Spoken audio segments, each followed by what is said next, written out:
Okay, since this purse is going to be reversible, the main idea is when we sew this that we want the black piece and the green piece to be exactly the same size. So I'm just going to start with the black piece first. I already have my black thread loaded, so I'm going to do that one.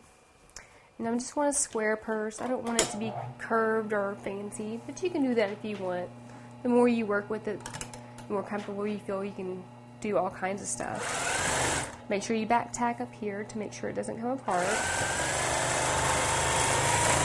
There we go. Just make it a straight line from top to bottom. I'm going to go over here and make the same one over here. Remember to tack at the top. There we go. And that's one side, but I always like to do this. I always like to trim off a little corner, just so the corners meet really nice and even on the inside. There we go. So now what we got to do is sew this piece the exact same size as this piece.